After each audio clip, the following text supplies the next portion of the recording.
The diary was bound in cracked leather, its pages yellowed and brittle as autumn leaves. When the construction crew found it sealed behind a false wall in the basement of the old Brennan house on Maple Street, they almost threw it away with the rest of the debris. Almost. But something about the way it had been hidden, wrapped in oilcloth, placed inside a tin box, then bricked into a cavity that had been deliberately constructed to conceal it, made the foreman pause.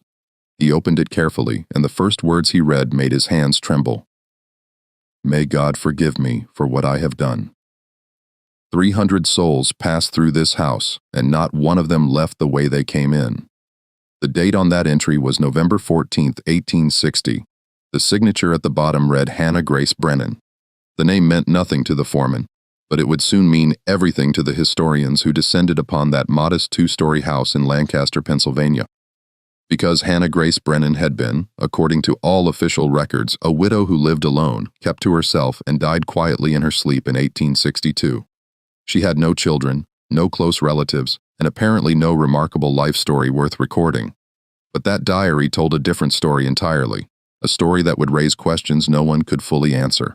A story about 300 people who entered her house between 1856 and 1861, and whose fates remained even after the diary's discovery disturbingly unclear. The foreman, a man named Robert Chen, who had been in the construction business for 20 years, would later say that he felt something wrong the moment he broke through that wall.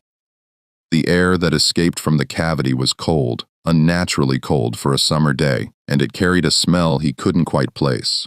Not decay exactly, but something stale and ancient, like the air in a tomb that had been sealed for centuries.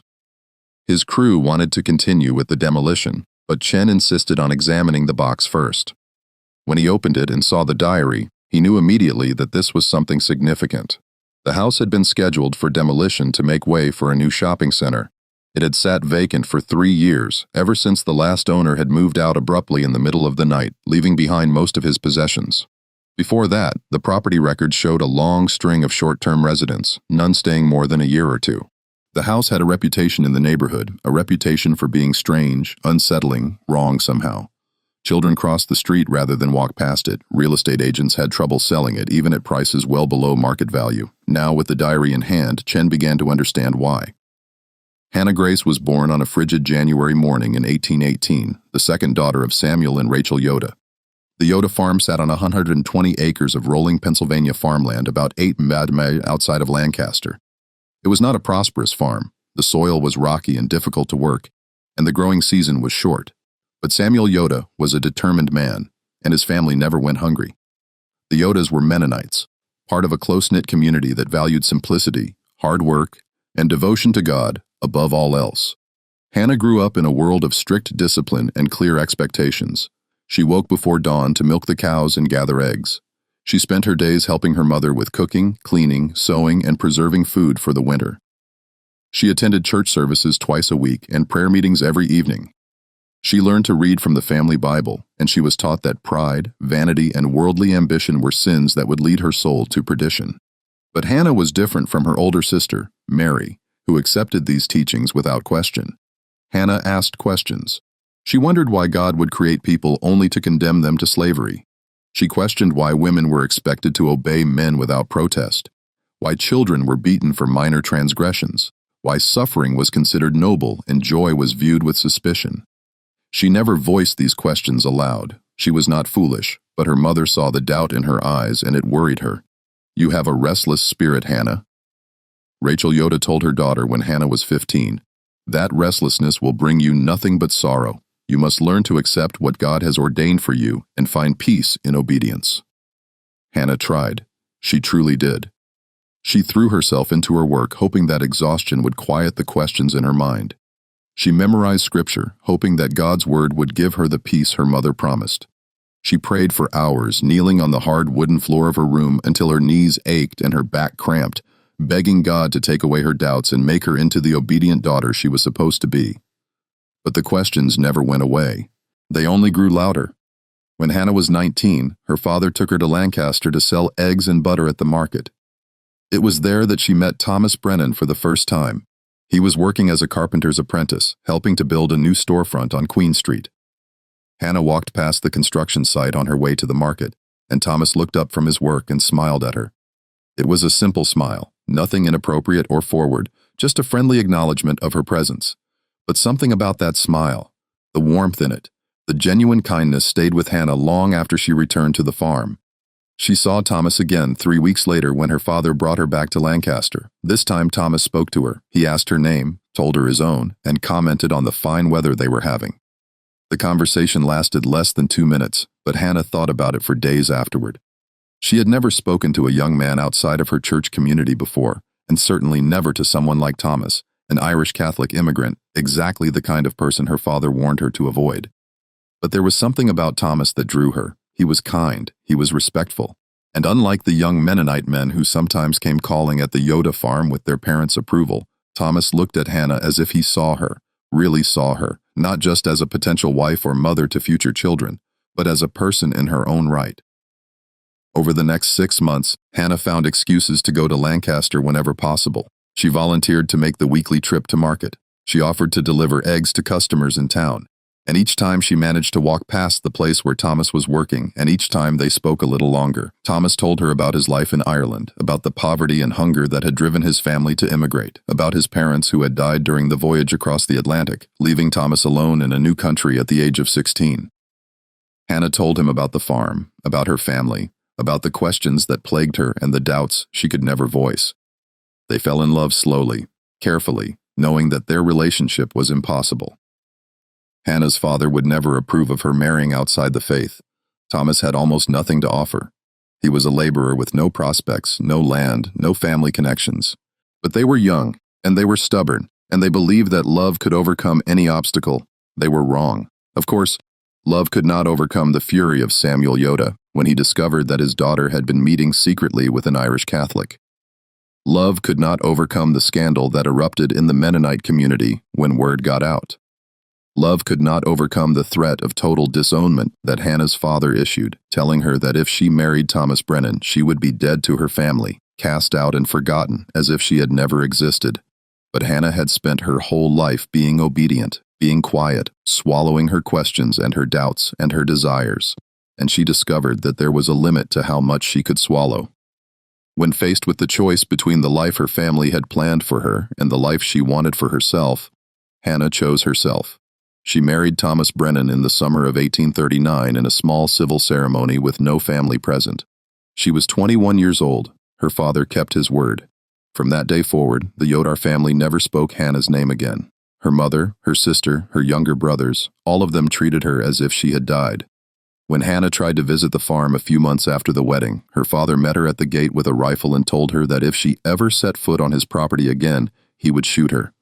Hannah wept all the way back to Lancaster, but she did not regret her choice. She had Thomas, and that was enough. Thomas and Hannah built their life together slowly, carefully, like Thomas built the houses and storefronts that were his trade. They rented a small apartment above a bakery for the first 3 years of their marriage, saving every penny they could spare. Hannah took in sewing and laundry, her fingers working late into the night by candlelight, stitching hems and darning socks and washing other people's linens. Thomas worked 6 days a week, sometimes 7, taking on any job that would pay.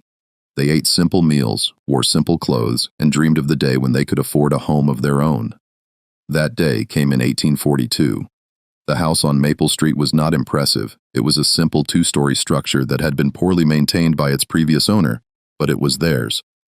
Thomas spent months repairing it, replacing rotten boards, fixing the leaking roof, rebuilding the sagging front porch. Hannah cleaned every inch of it, scrubbing away years of neglect until the floors shone and the windows sparkled. They planted a small garden in the backyard, and Hannah grew vegetables and herbs that she used to make their meals. They were happy, not wealthy, not comfortable in any material sense, but happy. They had each other, and they had their home, and that seemed like enough. But there was one sadness that shadowed their happiness. Hannah did not conceive. Month after month, year after year, she hoped and prayed for a child, but none came. She consulted with doctors who told her there was nothing wrong with her that they could detect. She tried folk remedies suggested by the other women in the neighborhood. Teas made from raspberry leaves Pisces applied to her abdomen, charms and prayers and superstitions. Nothing worked. Thomas told her it didn't matter that he loved her whether they had children or not, but Hannah knew it mattered to him even if he wouldn't admit it. She saw the way he looked at other men's children, the longing in his eyes. She heard the slight change in his voice when their neighbors talked about their sons and daughters, and she felt the weight of her failure pressing down on her like a stone. By 1850, Hannah had accepted that she would never be a mother. She was 32 years old, and she had been married for 11 years. If children were going to come, they would have come by now. She tried to make peace with this reality, tried to find purpose in other things. Her work, her marriage, her small circle of friends in the neighborhood. But there was always a hollowness inside her, a sense that something fundamental was missing from her life. Thomas never reproached her for her childlessness. He never suggested, as some of the neighbors did, that perhaps God was punishing her for defying her family and marrying outside her faith. He simply loved her steadily and faithfully and tried to make her happy in whatever ways he could. In 1853, Thomas began working on a large construction project, a new bank building in the center of Lancaster. It was the biggest job he had ever been part of, and he was proud to be chosen for the crew. The work was dangerous, but the pay was good, and Thomas dreamed of saving enough to expand their house, maybe add a third bedroom, build a proper workshop in the backyard where he could take on projects of his own. He never got the chance. On a cold morning in February of 1854, a support beam collapsed. Thomas was standing directly beneath it. He died instantly, his chest crushed, his neck broken. He was 36 years old. Hannah's world ended that day. The neighbors who had been her friends suddenly became distant, uncomfortable with her grief, uncertain how to help. The women brought food, but they didn't stay long. The men offered to help with repairs around the house, but their offers were perfunctory, obligatory. Hannah realized that she had become something people didn't know how to handle, a childless widow with no family, no real place in the community. She buried Thomas in the Catholic cemetery even though she was not Catholic herself. She stood alone at his grave while the priest spoke words she barely heard.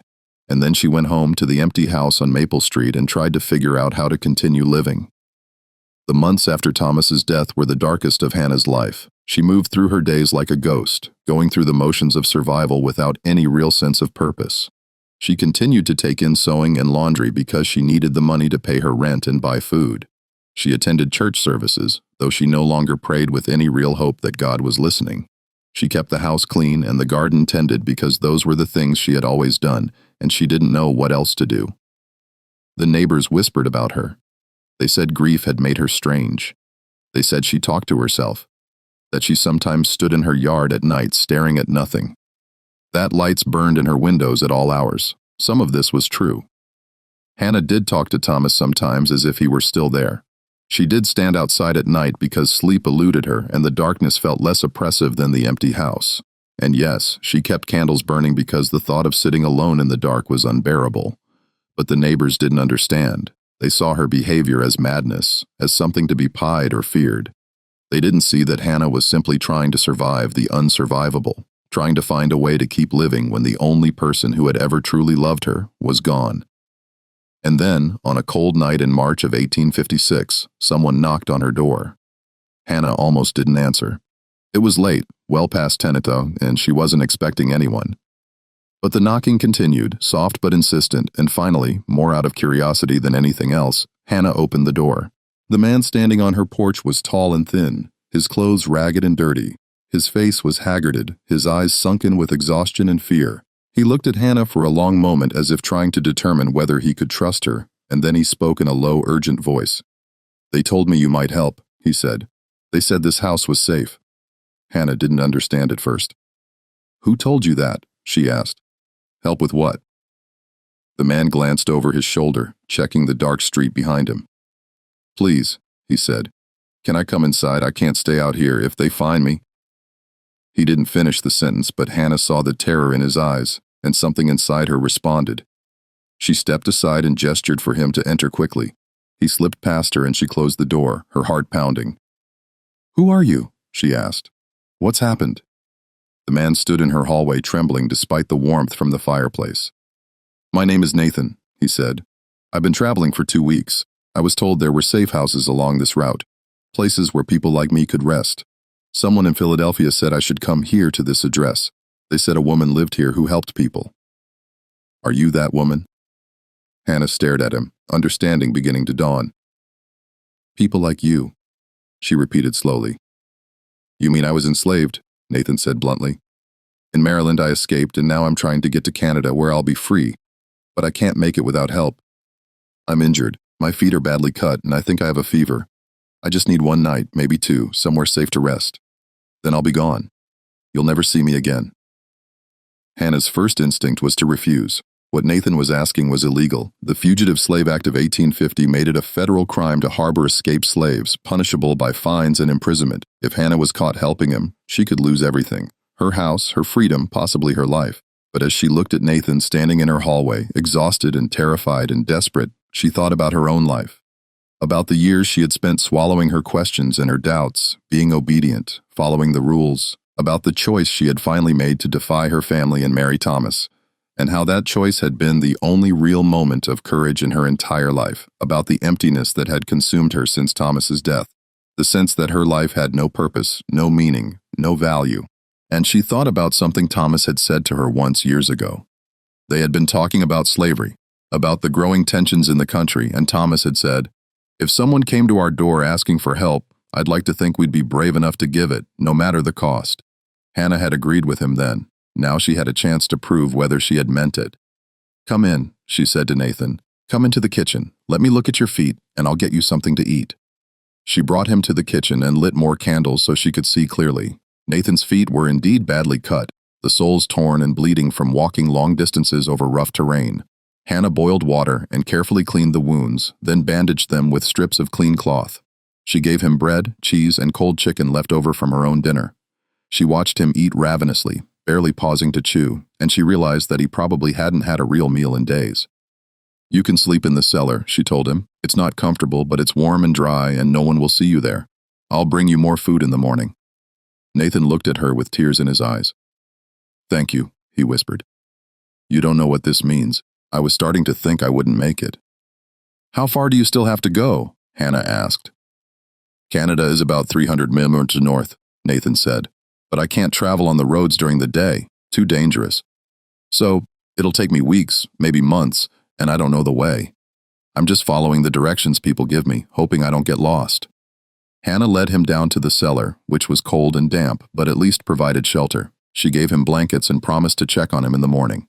Then she went back upstairs, locked the door, and sat in her kitchen with her head in her hands, wondering what she had just done. Nathan stayed for 3 days. His fever broke on the second day, and by the third, he was strong enough to continue his journey. Before he left, he thanked Hannah again and told her something that would change the course of her life. "There will be others," he said. "Word spreads among us about which houses are safe. I'll tell the next person I meet, and they'll tell others. If you're willing to help, people will come." And then he was gone, disappearing into the pre-dawn darkness, heading north toward freedom or death. Hannah didn't know which, and she never saw him again. But he had been right about one thing. Others came. The second person to knock on Hannah's door came 2 weeks after Nathan left. This time, it was a woman named Esther, traveling with a baby boy strapped to her back. Esther was younger than Hannah, probably in her early 20s, and she was so exhausted she could barely stand.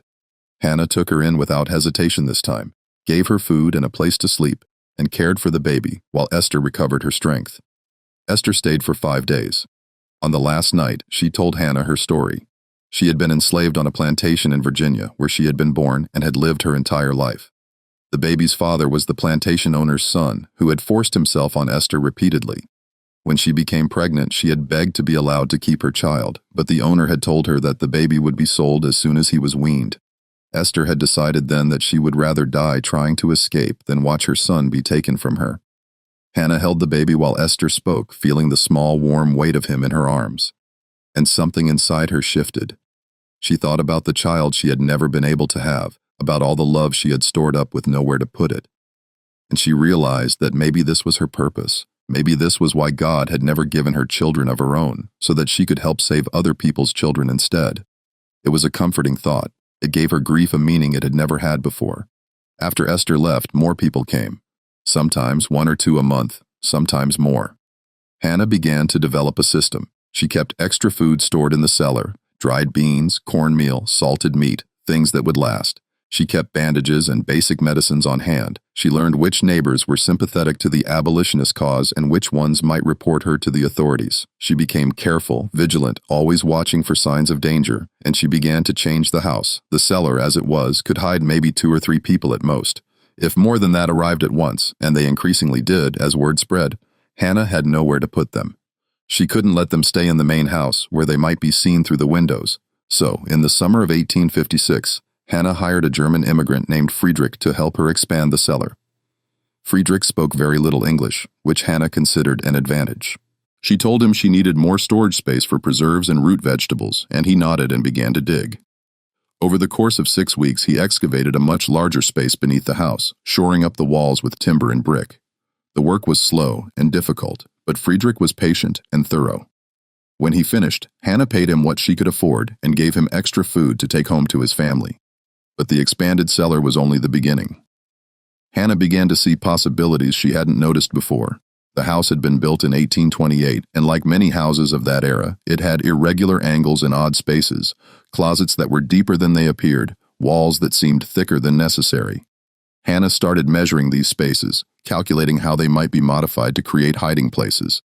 She hired different workers to do different jobs, making sure that none of them saw the full scope of what she was creating.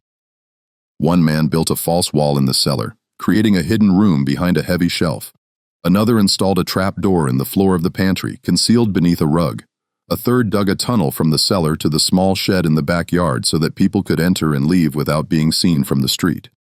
The work took months and cost nearly all of Hannah's savings. She stopped eating regular meals, surviving on bread and water so she could afford to pay the workers.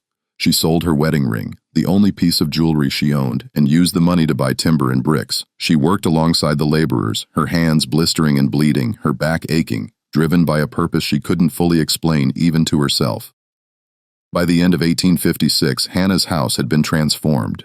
From the outside, it looked exactly as it always had, a modest, unremarkable home. But inside, it was something else entirely, a network of hidden rooms and secret passages designed to conceal people from the world.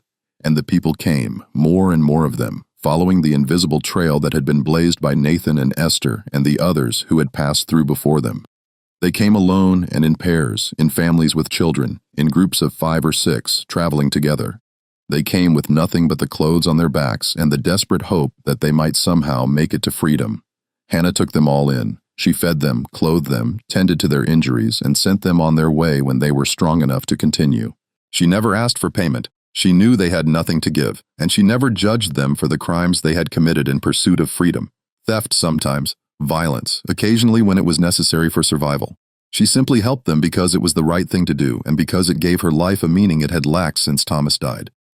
But as 1857 began, Hannah started to notice something strange, something that would over time evolve into the deep mystery at the heart of her story. The first strange occurrence happened in January of 1857. Hannah had 3 people staying in the hidden cellar rooms, a teenage boy named Marcus and 2 older men who had been traveling together. Hannah brought them food one evening, as she did every day, and when she opened the hidden door behind the shelf, she found only Marcus. The 2 men were gone. At first, Hannah assumed they had simply left without telling her. It annoyed her. She preferred to know when people departed so she could give them food for their journey and directions to the next safe house. But it wasn't unheard of. Some people were so traumatized, so distrustful of everyone, that they slipped away without warning. But when Hannah talked to Marcus, he insisted the men had never left. "They were here an hour ago," Marcus said, confused. "We were all talking, and then you called me upstairs to help you carry something, remember? When I came back down, they were gone, but I didn't hear them leave. The door never opened." Hannah didn't remember calling Marcus upstairs. She said so, and Marcus looked at her strangely. "But you did," he insisted. "You opened the door and told me you needed help moving a heavy chest. I went up, but you weren't there, so I came back down. And that's when I noticed they were gone." Hannah searched the entire cellar, including all the hidden rooms and the tunnel to the shed. She found no trace of the 2 men, no belongings, no signs they had ever been there at all. It was as if they had simply vanished into thin air. Marcus left the next day, still confused about what had happened. Hannah tried to put the incident out of her mind, telling herself there had to be a logical explanation. Maybe the men had found another way out that she didn't know about. Maybe Marcus had been confused about the timing. Maybe they had left while Marcus was asleep. But then it happened again and again. People who should have been in the hidden rooms simply weren't there when Hannah went to check on them. Sometimes their belongings were gone too. Sometimes their belongings remained, as if they had stepped out for a moment and simply never returned. Hannah began keeping more detailed records, writing down the names of everyone who stayed in her house, when they arrived and when they left. She noted every strange occurrence, every disappearance, every moment when things didn't quite make sense, and as the months passed, the entries in her diary became increasingly troubled. "I am losing track," she wrote in April of 1857. "I know that 7 people arrived this month, but when I count the people currently staying in the house, I can only account for 5. Where did the other 2 go? Did they leave without telling me, or am I simply forgetting that they already departed? My mind feels foggy lately, as if I am walking through a dream and cannot quite wake up." The house itself seemed to be changing too. Hannah would walk into a room and feel as though the proportions were slightly off, as though the walls had shifted a few inches while she wasn't looking. She would climb the stairs and count 13 steps one day, 14 the next. She would open a closet and find it deeper than she remembered, or shallower, or facing a different direction entirely. She told herself she was exhausted, that she wasn't sleeping enough, that the stress of harboring fugitives was taking a toll on her mental health. And that was certainly true. She was averaging maybe 4 hours of sleep a night, and she was constantly on edge, always listening for the knock on the door that might signal either a new arrival or a federal marshal coming to arrest her. But deep down, Hannah knew that something else was happening, something she couldn't explain with logic or reason. The house was doing something to the people who stayed there, changing them somehow, or changing the way they moved through space. Or, and this was the thought that frightened her most, keeping them. In October of 1857, Hannah had a visitor who would force her to confront these fears directly. Her name was Sarah Ann, and she arrived on a cold October night with a young girl of about 8 or 9. The girl was Sarah Ann's daughter, she explained, though the family resemblance was not strong. The child was very light-skinned with hazel eyes and loose brown curls, while Sarah Ann had dark skin and tightly coiled black hair. Hannah understood immediately what this meant. The child's father must have been white, probably the man who owned Sarah Ann. It was a common story and always a tragic one. Sarah Ann and her daughter, whose name was Lily, stayed in Hannah's house for 2 weeks. Sarah Ann had injured her ankle while escaping, and it needed time to heal before she could continue traveling. During those 2 weeks, Hannah grew attached to both of them, especially to Lily, who was a bright, curious child despite everything she had been through. Lily liked to draw. Hannah gave her paper and pencils, and Lily would sit for hours in the hidden cellar room, creating pictures of the things she remembered. Flowers she had seen, animals from the plantation, her mother's face. But she also drew other things, strange things that made Hannah uncomfortable when she saw them. She drew the house. But in her drawings, the house had too many rooms. Rooms that spiraled endward into darkness. Rooms that folded back on themselves. Rooms that seemed to exist in multiple places at once. "What is this?" Hannah asked, pointing to one of the drawings. "The rooms where people sleep," Lily said simply. "But there aren't this many rooms," Hannah said. "I only built 3 hidden spaces." Lily looked at her with those strange hazel eyes. "There are more now," she said. "They keep growing. Don't you hear them at night? The house is always building more rooms." Hannah felt a chill run through her. She wanted to dismiss Lily's words as a child's imagination, but she couldn't because she had heard things at night. Sounds like hammering and sawing. Sounds like construction happening somewhere deep beneath the house. She had told herself she was dreaming, or that the sounds were coming from a neighbor's property. But what if they weren't? Sarah, Ann, and Lily left on a sunny morning in late October. Hannah packed them food for the journey and gave them detailed directions to the next safe house about 30 minutes north. She hugged them both goodbye and watched them disappear down the street, heading toward a future that might hold freedom or might hold death. Hannah would never know which. But 3 days later, Hannah was in the cellar bringing food to a new arrival when she heard a child's voice singing. She froze, listening. The voice was coming from somewhere behind the walls, thin and distant, but unmistakable. And the song was one that Lily had sung constantly during her stay. A simple melody that Sarah Ann said had been passed down through generations. Hannah pressed her ear to the wall, her heart pounding. The singing continued for a few more seconds, and then it stopped. Hannah waited, but it didn't resume. She told herself she had imagined it. Lily was 30 minutes away by now, maybe more. The singing couldn't possibly have been her voice, but Hannah couldn't shake the feeling that somehow, despite having left 3 days ago, Lily was still in the house. Still, somewhere in the maze of hidden rooms that had grown far beyond what Hannah had built. As 1858 began, Hannah's obsession with the house deepened. She spent hours in the cellar mapping the spaces she had created, measuring the distances between rooms, trying to understand the architecture of what she had built. But the measurements never made sense. The hidden rooms seemed to take up more space than should have been possible within the footprint of the house. The tunnel to the shed was longer than it should have been. Hannah paced out one day and counted nearly 70 feet when the distance from the cellar to the shed was no more than 30 feet. She hired more workers, telling them she wanted to make improvements to the house. She had them build additional storage spaces, more false walls, another concealed door. But each time they finished a project, Hannah would discover that the work had somehow created more than she had commissioned. A closet that should have been 6 feet deep would be 12 feet deep. A hidden room that should have measured 8 by 10 feet would turn out to be nearly twice that size. The workers noticed the anomalies, but they didn't comment on them. They simply did the work, collected their pay, and left. Hannah wondered if they were afraid of her, if they thought she was mad. She wondered if she was mad, but the people kept coming. 50 people had passed through her house by the end of 1857. By the middle of 1858, the number had climbed to more than 100. Hannah recorded each one meticulously in her diary, their names, if they would give them, their injuries and illnesses, how long they stayed, where they said they were heading. But she also recorded the disappearances, the people who vanished from the hidden rooms without explanation, the voices she heard singing or speaking in languages she didn't recognize, the footsteps that echoed through the walls at night. The cold spots that appeared in certain areas of the cellar, places where the temperature seemed to drop 20 degrees for no reason. In August of 1858, Hannah had her closest call with the authorities. 2 federal marshals came to her door, saying they had received reports of suspicious activity at her address.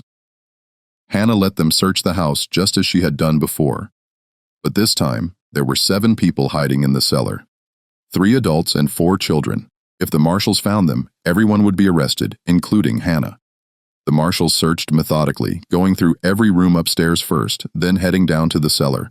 Hannah followed them, her mind racing, trying to think of some way to distract them or delay them, but she needn't have worried. The marshals walked right past the shelf that concealed the hidden door. One of them even leaned against it while examining the rest of the cellar, but they didn't move it, didn't notice anything unusual about it. When they left, apologizing again for the intrusion, Hannah went down to check on the people in the hidden rooms. But when she moved the shelf aside and opened the door, the rooms were empty. The 7 people who had been there just an hour earlier were gone. Their belongings were gone. There was no sign they had ever been there. Hannah stood in the empty room for a long time, her candle casting flickering shadows on the walls, and she wondered if she had imagined them entirely. Maybe there had never been 7 people. Maybe her mind was fracturing under the strain of what she was doing, and she was seeing things that weren't there, creating guests who didn't exist. But that night, as she lay in bed trying to sleep, she heard them. Voices drifting up through the floorboards, too muffled to make out words but clear enough to know they were there. The 7 people she thought had vanished. They were still in her house somewhere, in rooms she hadn't built, in spaces that shouldn't exist. And Hannah realized with a clarity that was almost like a revelation that the house was alive. It was growing, evolving, creating spaces to hide the people who came to it seeking shelter. And once it took them in, it didn't always let them go. The entries from late 1858 through 1859 show Hannah's mental state deteriorating. Her handwriting becomes less careful, more hurried. She crosses out words and rewrites them. She starts and abandons sentences mid-thought. She writes the same entry multiple times on different pages as if she's forgotten that she already recorded the information. November 3rd, 1858. A family of 4 arrived tonight. Mother, father, 2 children. I gave them the large room at the end of the tunnel. They seemed grateful. The father wept. November 3rd, 1858. Was it a family? I thought it was 5 people, or maybe 6. I cannot remember. The faces blur together now. There are so many faces. November 3rd, 1858. No one came tonight. The house is empty. I am alone. All 3 entries are dated the same day, but they contradict each other completely. Either Hannah was confused about the date or her memory was failing. Or, and this is what historians would later debate, something about the house itself was causing her to experience time differently. She wrote about dreams that felt more real than waking life. Dreams in which she walked through infinite corridors lined with doors, and behind each door was a person she had helped, safe and sleeping. Dreams in which Thomas was still alive, working in the cellar, expanding it room by room, his hammer ringing against nails in a rhythm that never stopped. Dreams in which she was underground, deep beneath the house in a vast space that hummed with the presence of hundreds of people, all of them waiting, all of them silent. She wrote about losing time. She would start a task in the morning and suddenly it would be night with no memory of the hours in between. She would go down to the cellar to bring food to her guests and emerge to find that 3 days had passed. She would talk to people who claimed they had been staying in her house for weeks, though she had no memory of them arriving. "I am not well," she wrote in January of 1859. "I know I am not well, but I cannot stop. They need me. All of them need me. And if I stop, if I close the door and turn them away, what will happen to them? They will be captured. They will be sent back. They will suffer. I cannot allow that. I will not allow that, even if it costs me everything, even if it costs me my sanity." In March of 1859, Hannah hired yet another worker, a man named Douglas, who specialized in masonry. She commissioned him to build what she called the final expansion, a series of brick-lined chambers beneath the deepest part of the cellar, accessible only through a narrow passage that required crawling on hands and knees. Douglas worked for 3 months on the project, and when he finished, he told Hannah he had never built anything quite like it. "It's like a catacomb," he said, "like something from the old country. Why would you want such a thing beneath your house?" Hannah didn't answer. She paid him double what they had agreed upon, and she made him promise never to speak of the work to anyone. Douglas took the money and left, and Hannah never saw him again. The final expansion was different from the other hidden spaces.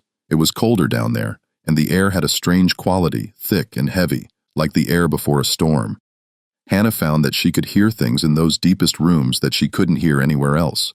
Whispers, singing, prayers spoken in voices that might have been memories or might have been something else entirely. She began bringing people down to those rooms, the ones who seemed most desperate, most frightened, most in need of absolute concealment. And once she brought them down there, she rarely saw them leave. "They are safe now," she wrote in her diary. "Safer than they have ever been. The house will protect them. The house will keep them hidden until the war comes. And the war is coming. I can feel it. The whole country is holding its breath, waiting for the violence to begin. But here in my house, they will be safe. All of them will be safe." By January of 1860, Hannah estimated that more than 200 people had passed through her house. The number was staggering, almost impossible to believe. But Hannah had kept records, and the records didn't lie, or at least they hadn't lied at first. When Hannah's mind was still clear and her memory still functioned properly, now, though, she wasn't certain of anything. The records contradicted themselves. The numbers didn't add up. She would count the people currently staying in the hidden rooms and get a different total every time. Sometimes 8, sometimes 15, sometimes more than 20. She would go down to check on specific individuals and find them gone, replaced by people she didn't recognize, people she had no memory of admitting to her house. "I am losing myself," she wrote on February 10, 1860. "I feel as though I am dissolving, becoming part of the house itself. Sometimes I cannot remember if I have eaten. Sometimes I cannot remember what year it is. Sometimes I look in the mirror and do not recognize the face looking back at me. I am 41 years old, but I look 60. My hair is gray. My skin is papery and thin. I am disappearing." The neighbors had largely stopped talking to Hannah by this point. She had become the strange widow who lived alone, who kept her curtains drawn, who was sometimes seen wandering her backyard in the middle of the night. Children dared each other to knock on her door and run away. Shopkeepers watched her wearily when she came to buy supplies, as if they expected her to do something unpredictable. But no one suspected the truth. No one guessed that her house harbored dozens of fugitive slaves, that beneath her quiet, unremarkable home was a labyrinth of hidden rooms and secret passages that had somehow grown far beyond what any human architect could have designed. In April of 1860, the war that Hannah had been predicting finally seemed imminent. The Democratic Party split over the question of slavery. Abraham Lincoln was nominated as the Republican candidate, running on a platform of preventing slavery's expansion. The country was fracturing and everyone knew that violence was coming. Hannah began to prepare. She stockpiled food, dried beans, flour, salted meat, preserves, anything that would last. She filled every available container with water. She bought extra candles, extra blankets, extra medical supplies. She was preparing for a siege, though she couldn't have said exactly what form that siege would take. And the people kept coming, more than ever before. Word had spread throughout the network of abolitionists and Underground Railroad conductors that Hannah Brennan's house was the safest stop between Philadelphia and the Canadian border. People came who were injured, who were sick, who were pregnant, who were traveling with small children or elderly relatives. People came who had nowhere else to go. Hannah took them all in.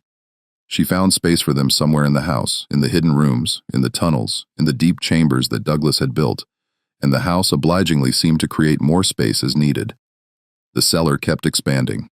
Tunnels kept branching off into new directions. Rooms kept appearing where no rooms should have been. In June of 1860, Hannah experienced something that she would later refer to in her diary as the revelation. She was down in the deepest part of the cellar in the brick-lined chambers, bringing food to a group of people who had been staying there for several weeks. As she walked through the narrow passage, her candle flickering in the close air, she suddenly felt a presence, a consciousness that was not her own. The house was aware. It was aware of her, aware of the people hiding within it, aware of its own structure and its own purpose, and it was trying to communicate with her. Hannah dropped the basket of food she was carrying and pressed her hands against the brick wall. She could feel it, a pulse like a heartbeat thrumming through the stone, and she could hear it. Not words exactly, but something like words. A message that bypassed language and went straight into her mind. Protect, hide, keep safe, never let go. Hannah understood then what was happening. The house had become something more than just a building. It had absorbed the fear, the desperation, the hope of everyone who had passed through it. It had taken on a purpose of its own, to protect these people at any cost. And it had found a way to do that by creating spaces that existed outside of normal reality, spaces where the fugitives could hide not just from their pursuers, but from the world itself. Hannah staggered back to the main part of the cellar, her mind reeling. She sat on the cold floor and tried to process what had just happened. She wasn't mad. She hadn't been imagining things. The house truly was alive, truly was protecting the people who came to it. But at what cost? Hannah thought about all the people who had vanished from the hidden rooms who had never been seen leaving. Were they safe, hidden in the house's protective embrace? Or were they trapped, unable to escape, preserved in some impossible space between life and death? Hannah didn't know, and she was terrified to find out. As summer turned to fall in 1860, Hannah made a tally. She went through all of her records, all of her diary entries, and tried to count every person who had ever stayed in her house. She worked on this project for weeks, cross-referencing entries, eliminating duplicates, trying to create an accurate list. The final number was 297. But even as she wrote that number down, Hannah knew it wasn't quite right. There were people she had forgotten to record, people who had come and gone in the confused fog of her deteriorating memory. There were the voices she heard at night, the shadows she saw moving through the house, the presences she felt but could not see. In November, 3 more people arrived, a mother and her 2 teenage sons. Hannah brought them down to the deep chambers, settled them in, gave them food and blankets, and as she did, she realized that with their arrival, the number had reached exactly 300 souls. The number felt significant somehow, like a completion, like a door closing. Hannah climbed back up to the main floor of the house and sat at her kitchen table. She opened her diary to a fresh page and wrote the words that would, 100 red years later, send chills down the spine of the construction foreman who read them. May God forgive me for what I have done. 300 souls passed through this house, and not one of them left the way they came in. She sat for a long time after writing those words, staring at them, wondering what they meant. Had she just acknowledged a truth she had been avoiding? That none of the people who came to her house truly left, that they all remained somehow trapped in the spaces between walls, preserved in rooms that existed outside of time? Or was she simply acknowledging that everyone who passed through her door was changed irrevocably, that they could never go back to being the people they had been before, that they had all died in some fundamental way and been reborn as something new? Hannah didn't know. She was too tired to think clearly anymore. She had given everything she had, her money, her health, her sanity, her soul, to the work of protecting these 300 people. And now that work was done. Over the next few weeks, Hannah made preparations. She stopped admitting new people to the house, turning them away with directions to other safe houses along the route. She stopped going down to the deep chambers to check on the people staying there. She started sealing things. She bricked up some of the hidden doors. She filled in sections of the tunnel. She moved heavy furniture in front of passages that led to the deepest parts of the cellar. And finally, she took her diary, wrapped it in oilcloth, placed it in a tin box, and sealed it behind a false wall in the cellar, in a cavity she constructed specifically for that purpose. "Let them find it someday," she wrote in a final loose page she left on her kitchen table. "Let them know what happened here. Let them judge me if they must. But let them know that I did what I thought was right, even if I was wrong, even if I damned 300 souls instead of saving them. At least let them know I tried." Hannah Grace Brennan died on February 11, 1862, at the age of 43. The official cause of death was listed as heart failure, though the doctor who examined her body noted that she was severely malnourished and showed signs of extreme exhaustion. She weighed less than 90 kilograms at the time of her death. Her hair was completely white. Her hands were gnarled and scarred. She looked like a woman in her 70s, not her 40s. The neighbors who found her, she had failed to answer her door for several days, and they had grown concerned, reported that the house was in disarray. Food was rotting in the kitchen. Candles had burned down to nothing. The windows were so dirty they barely let in light, but there was no sign of anyone else. No fugitive slaves hiding in the cellar. No evidence of illegal activity, just an empty house and a dead woman who had apparently lived and died alone. Hannah was buried next to Thomas in the Catholic cemetery. Her grave was marked with a simple stone bearing her name and dates. No epitaph, no mention of her work. She disappeared into history as completely as the 300 people who had passed through her house. The house itself passed through many hands over the next century. The first new owner moved out after 6 months, complaining of strange noises. The second lasted a year. The third owner, a young couple with a baby, fled in the middle of the night after the wife claimed she saw figures moving in the walls. "People," she said, trapped behind the plaster, reaching out to her. Subsequent owners reported similar experiences: cold spots, whispers, footsteps, the sound of children crying, doors that opened and closed by themselves, objects that moved when no one was touching them. Most dismissed these phenomena as ordinary quirks of an old house, but some knew better. Some sensed that there was something fundamentally wrong with the place. Something dark and hungry lurking beneath its ordinary exterior. By 1957, the house had gained such a reputation that no one would rent or buy it. It sat vacant for 3 years, slowly deteriorating until the city finally decided to demolish it and use the land for commercial development. And that's when the construction crew found the diary. The discovery sparked immediate interest among historians. Here was documented evidence of Underground Railroad activity in Lancaster, of a woman who had risked everything to help fugitive slaves. Researchers descended on the site, eager to excavate the hidden rooms Hannah had described in her diary to understand the scope of what she had built. What they found exceeded anything they had imagined. The cellar contained not 3 or 4 hidden rooms, as Hannah had originally built, but more than 20. The passages didn't follow any logical pattern. They branched and twisted, doubled back on themselves, descended to depths that should have been impossible given the water table in that area. Some tunnels were lined with brick and timber, clearly the work of skilled builders. Others seemed to have been clawed out of the earth by hand, the walls rough and uneven. The excavation took months. Workers mapped the passages as best they could, but the network was so complex that they never managed to create a complete diagram. Some tunnels ended in cave-ins. Others simply stopped, blocked by walls that appeared to have been sealed from the inside. And a few, the ones that disturbed the workers most, seemed to continue beyond the reach of their lights, descending into darkness so complete that even the brightest lamps couldn't penetrate it. They found evidence of habitation in the hidden rooms, scratches on the walls where people had marked the passage of days. Drawings, some by children, some by adults, depicting faces, landscapes, symbols whose meaning was unclear. Scraps of fabric, broken pottery, the remains of candles. And in one room, far deeper than any of the others, they found something that stopped the excavation cold. A set of shackles mounted on the wall with the remains of rope still attached to them. No one could explain the shackles. Had Hannah used them to restrain someone? Had they been there before she bought the house?